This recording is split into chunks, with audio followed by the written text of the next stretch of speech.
So you have an assignment that calls for some scholarly and popular sources. There are so many articles out there. How do you tell the difference between popular and scholarly sources? By the end of this tutorial, you'll be able to distinguish between the two. You'll learn about some of their characteristics and differences. And you'll learn about good ways to use popular and scholarly literature in your own work. Why do you think knowing the difference between popular and scholarly sources might be important?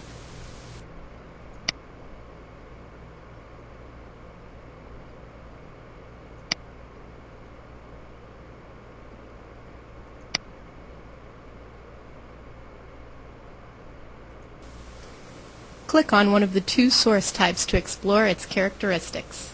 After exploring both source types, click on the navigation button at the bottom to go on to the next section. Popular literature appears in magazines and newspapers.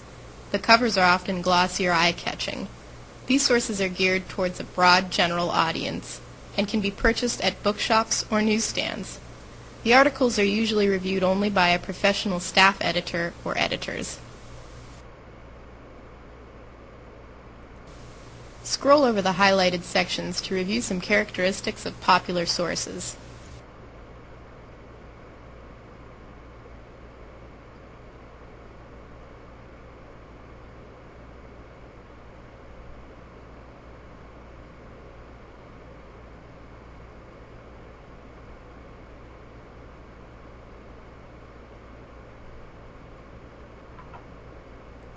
So how are popular sources used?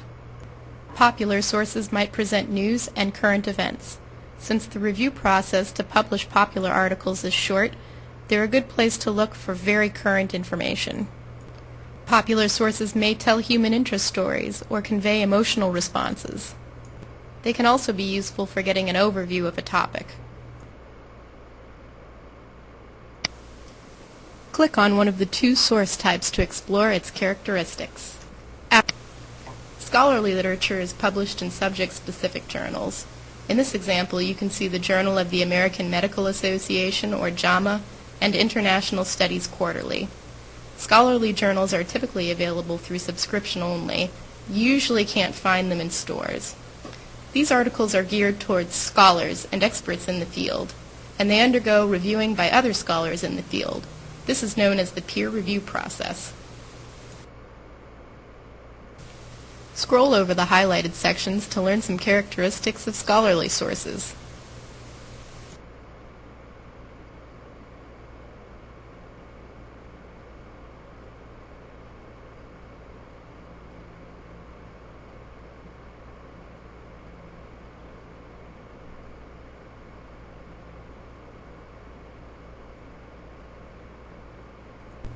And how are scholarly sources used?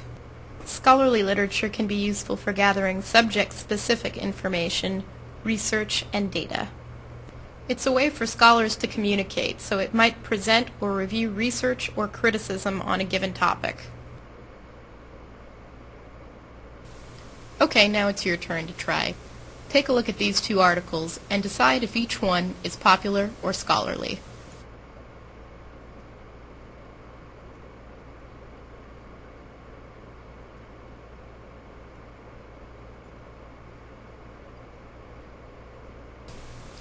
The article on the left is popular. You can see in the upper left that this article is from a magazine called The Economist. The Economist is a popular magazine that can be purchased at regular newsstands or bookshops. The language that this article is written in is generally easy to understand and is written for a broad audience. There's a large photo included in the layout of this article, and it includes a humorous caption. Also notice that there aren't any notes or references included at the end of this article. These are some of the characteristics that give it away as a popular article. The article on the right is a scholarly article. Notice that it's from the Journal of Behavioral Education. The title of this source gives you a clue that it's a scholarly source. The authors cited for this article include their academic titles. Their expertise in the field is indicated. The language that this article is written in is geared towards other scholars in the field of education. You can tell by some of the subject-specific terms that it uses. Also notice that this article includes a long list of references at the end. These are some of the characteristics that give it away as a scholarly article.